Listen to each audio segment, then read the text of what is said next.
Vindictus, a Korean free-to-play MMORPG that was released back in 2010. A game for sadists, role players and wannabe models.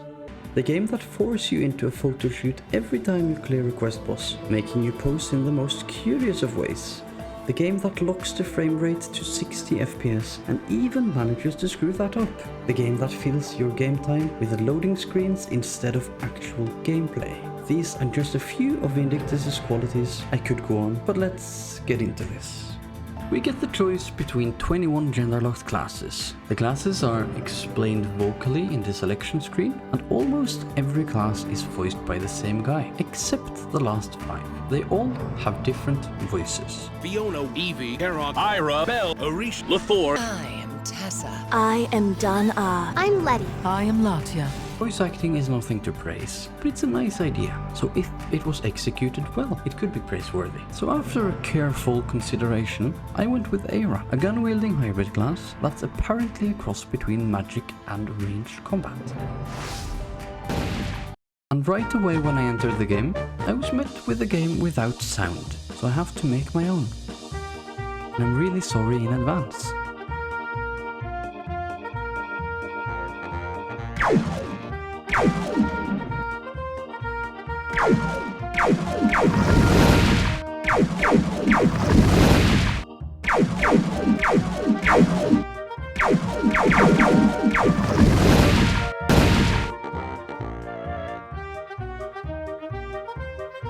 You stupid. My first impression of the combat is that the devs were either experimenting or they were plainly confused. I can't make up my mind on which.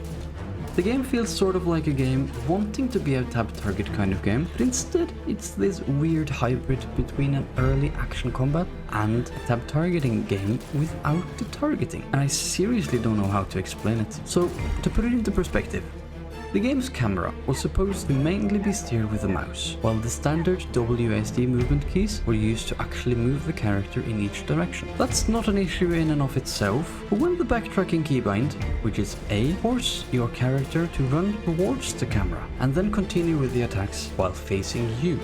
That made me think thrice about the action combat system in Vindictus. The spells felt like a breath of fresh air. We just had to work harder than necessary just to unlock one spell. I can understand the thought behind that decision, but considering the fundamentals of the basic attacks and how boring and unengaging that felt, I would have at least thought the game would give us some spells earlier on just to make us feel better in a way.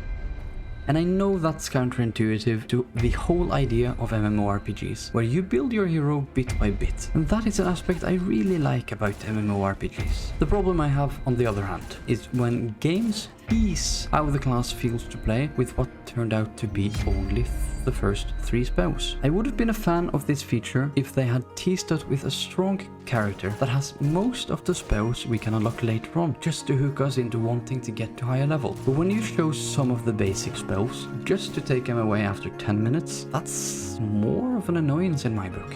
The story in Vindictus was uninteresting to me, and I usually kind of enjoy the stories in most games, even if the game is subpar to my liking. But the quest text and delivery of the monologue reminded me of a less immersive version of early Nintendo Game Boy games, like Pokemon for example. Don't get me wrong, I grew up playing those kind of games, so they will always have a special place in my heart. But when you take that kind of storytelling that works in that kind of game and you try to modernize it and put it into an MMORPG with this kind of style, it doesn't work that well in my opinion. That didn't put this game in my favor. The quests themselves were also monotone. It was one of 2 things. Either speak to someone or complete the dungeon, or in reality, phase into an instanced area and defeat the mobs. That's it. I were hyped up when I first noticed that the game had early game dungeons, because I really do love my dungeons when they are executed well. It took about 3 minutes for the hype to be completely dead.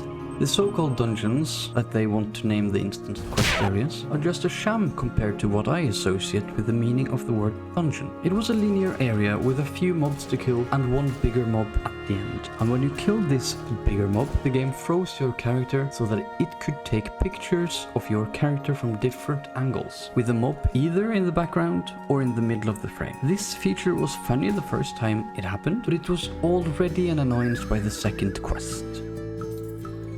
I have nothing positive to say about this game, so I'll put this game away forever now.